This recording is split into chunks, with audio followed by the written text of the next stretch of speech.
Hey, what's up, guys? This is Eric, and we're going to talk about how you might start the game with Turkey. Turkey is a strong corner position, and there's actually more options than you might think. The standard way to start is with what's called I believe it's called the Balkan push, or the Balkan. Let's just see. The Balkan concentration is one way to look at this.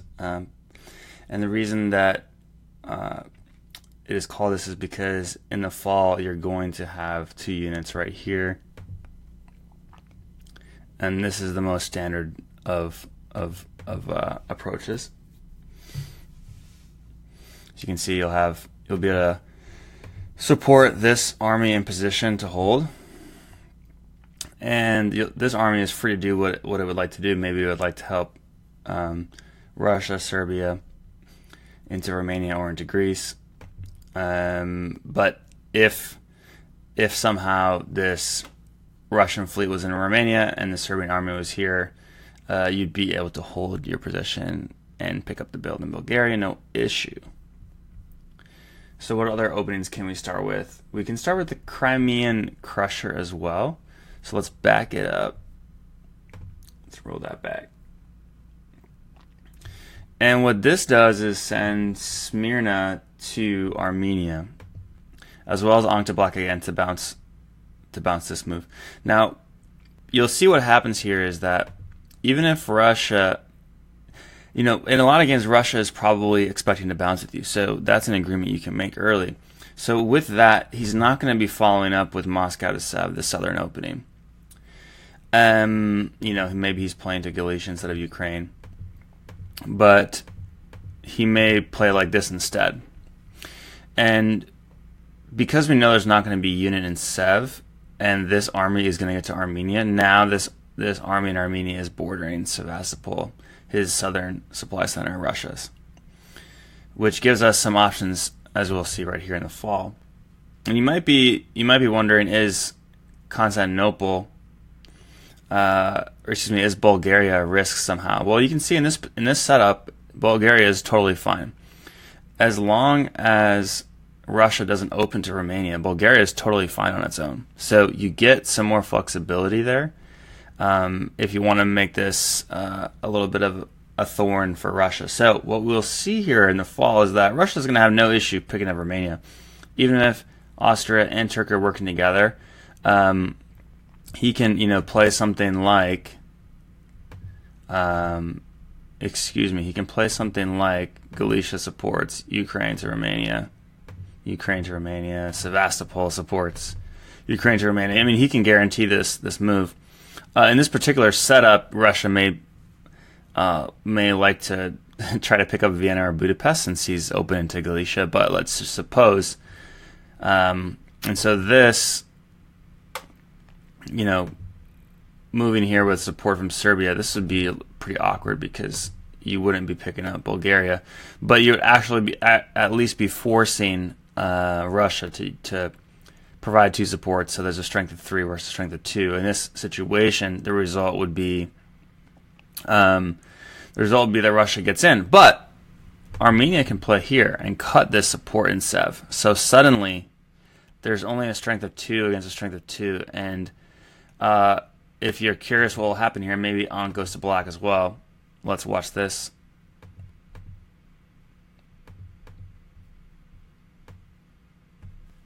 And you might be surprised and interested to see the result. The result in that case, and remember, we had the Austrian support here, right? We had Austrian support. So maybe you said, look, after the spring, you said, look, Austria, I moved to Armenia. Let's see what we can do. Let's hold Russia back, and then see where we are from there.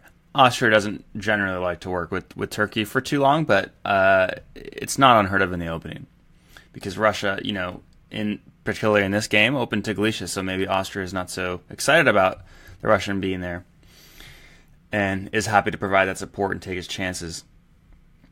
Even if he loses Vienna or Budapest by not protecting, he could have played something like Trieste to Budapest and Serbia to Budapest and self-balance himself to at least protect Budapest. But no, maybe Turkey said, look, let's at least bounce Russia out of Romania and see what happens.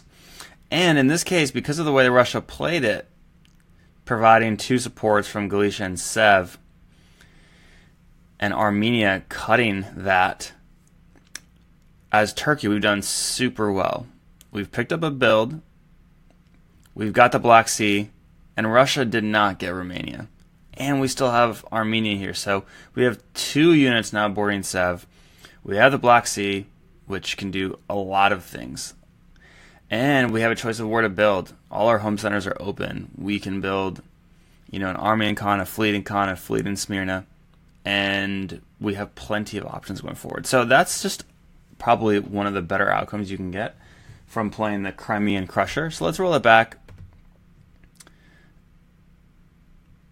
and look at 2 more possibilities here. There is one that I had not thought of that I read about recently called the Ship of the Desert. And it still opens Kandabul, obviously. But the secret here that I like, and so Smyrna Khan coming up behind. So this looks like the Balkan concentration. However, Ankh goes to Armenia. So what is what's going on here? Like why is this happening? Well, let's go forward and think about this. So you might think, well, Ankara is undefended here, and Russia has such a good position, he's going to be able to pick up Romania no issue in most cases, and maybe he'll even stab for Ankara. However, because Russia, in your negotiations for spring, felt that you were going to be bouncing here, he didn't follow up into Sev from Moscow. That would probably be, a lot of people look at the southern opening from Russia as negative towards Turkey, but it's quite flexible, actually. But Sevastopol is also open, so now we are creating some leverage because we have this fleet in Armenia which borders Sevastopol, similar to how the army did. And of course, it's also bordering the Black Sea, so it can be cut in support in situations. The key here is that Russia probably has to defend this in the fall, right? And maybe he tries something like this, and he supports himself in. But I can cut that and look at what happens. Like, maybe I follow up behind myself. Look what happens in this situation. Like, this is Russia not getting Romania again. He might have been able to guarantee that by playing black to Rum, supported by Galicia, but then I would have taken the Black Sea from Armenia myself, right? Not only that, I would, so in this situation, not only that, because he's also covered Sevastopol, he cannot build there. And if I really want to attack Russia now, all I have to do is throw down a fleet in here in Ankara.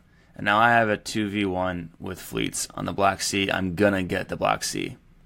All I have to do is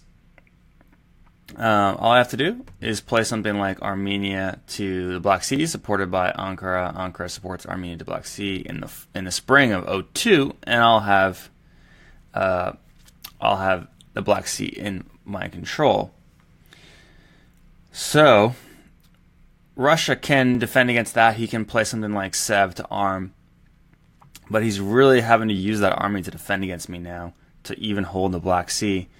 Meanwhile, Austria will probably have just built 2 armies in Vienna and Budapest, and suddenly it's looking like Austria has better chances to pick up Romania than Russia. It's not looking particularly good for Russia based upon how we open the game. Now, if I am going to build a fleet here in winter 1901 to put a lot of pressure on Russia and guarantee the Black Sea, like this would be close to a dream start in the sense that, okay, I've antagonized Russia, but I have his number. He's having to commit a lot of units here. What's happening in the north? We're not sure what his relationships are looking like with England and Germany. and we at least blocked a build of Romania. The best he can do is probably build an army in Moscow or Warsaw. But what is Austria's position in this now that he's built Vienna and Budapest? And maybe he hasn't, because maybe Italy has attacked him. But imagine he gets his 2 builds. What does Italy want to do? Like, does Italy want to work now with Austria against me because it was looking like I'm getting pretty secure in my corner? Maybe. So that's a negotiation to be had as well. Maybe in the early game you're very supportive of an Italian going west, some kind of an Italian-Austrian alliance that you're sort of part of as well, and then later you can work with Italy and squeeze Austria, because your armies, and if you can get a fleet into Aegean, now suddenly you have a chance at getting Greece yourself, and then you're very, very secure. That's where this fleet build in Ankara, sometimes this fleet build goes down in Smyrna, and then you can challenge and defend against the Italian moving this way if the Italian doesn't have other ideas. But if there is an Italian-Austrian alliance, the Italian can sometimes be persuaded just to go to west immediately and pick up the Iberian Peninsula, Marseille, because France can normally defend that, but not that early in the game. So that can all be encouraged if I'm playing this kind of opening and I need this build on the north side of Turkey. But it's quite powerful, as you've just seen. You can already really early in the game get a foothold in the Black Sea and really weaken Russia, which as the game progresses you might have an issue versus. If you can get into Sevastopol especially, then he can't build a fleet there, and now you're really feeling good about your solidity. The final, so we've covered Balkan concentration, Crimean crusher. So just to review, Balkan concentration is like so. You're bouncing in the Black Sea. Crimean crusher, we played like so, same move, but Armenia instead with Smyrna. A Smyrna to Armenia, A Condable, F to black. And then we looked at the ship at the desert, which had what, kind of an unexpected outcome that was really good for us. Like, I would not have thought that move would be so strong, but hat tip to Richard Sharp for noting that one. And then we had the Turkish Hedgehog. Now we have the Turkish Hedgehog. So A Condable, F Anktakon, and smeared to Armenia. So similar idea, except similar idea as the Crimean crusher, except the fleet is coming to Constantinople. So once again, it feels weird to just give up the Black Sea like this, but let's just see what happens, what the possibilities are. So we've given up the Black Sea, but once again, Russia did not anticipate that he would get into the Black Sea, so he wasn't going to try Moscow to Sev, because he would have bounced in the Black Sea, which would have bounced himself back into Moscow. Okay. Once again, Ankara is open, so we have to be concerned about that. But Sev is open as well, so he needs to be concerned about that. We're slightly sturdier. In the event that Sev had gone to Romania, I could have defended against a Russian and Austrian supported attack against Bulgaria, because I have this fleet. Now, what am I going to play with Armenia? And what does Russia want to do? Like, does Russia really want to play this kind of move and defend himself here? I mean, what are my options? I can obviously block him from getting Romania, but maybe he just wants to support himself into Romania just to make sure. Like, this seems like a safe move from his point of view.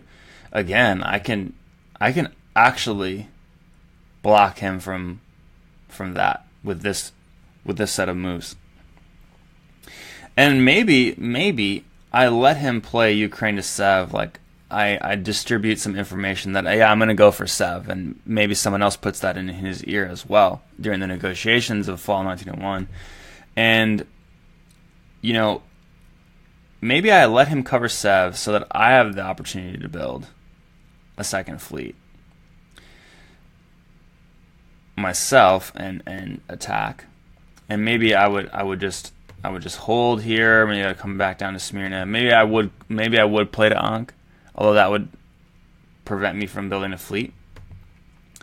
So maybe I do play to in some situations to Sev, to make sure that this Ukrainian army has to keep it honest and can't participate in a support here. But I also, that if we look at that, we would see that the Black Sea support would be cut. He's providing support from Galicia to Romania, but our Bulgarian army is also heading there. And so if you see what happens, you'll see that we do again block him from getting Romania. So we're really a thorn in his side. Now, if he decided that we had been so antagonistic that he just wanted to end this, he could put a fleet down himself here. Russia could. He would have had to have picked up Sweden, though. So Germany often can bounce him out of Sweden by playing Kiel to Denmark and Denmark to Sweden. So it's possible by doing this, we prevented Russia getting any builds at all, right? And then we can put down our fleet and take the Black Sea ourselves. So that's a very possible outcome. So the country also to be talking to is Germany, right? And Germany should be pretty happy with this, because they normally in the late early and mid game are not friends with Russia normally, and so they actually may be happy to bounce Sweden, knowing that you're going to be keeping them out of Romania, and that Russia's just not going to be able to build. They might be very on board with that. So that's someone to be talking to in the early game if this is your plan. We can roll this back slightly. And by the way, that's a mistake that I see some Turkish players make, is not talking to countries like Germany and England as much as they might, because both Germany and England are neighbors of Russia, and so understanding what they're trying to do is really going to help you make some decisions as Turkey against Russia, because Russia has to play kind of two game series, play the northern game and the southern game, especially in the opening. So after you played this Turkish Hedgehog, I wanted to show you one more option. So let's roll this forward.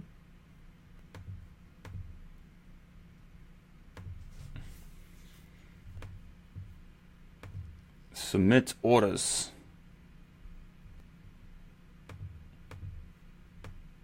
Doesn't appear. I appear to have frozen.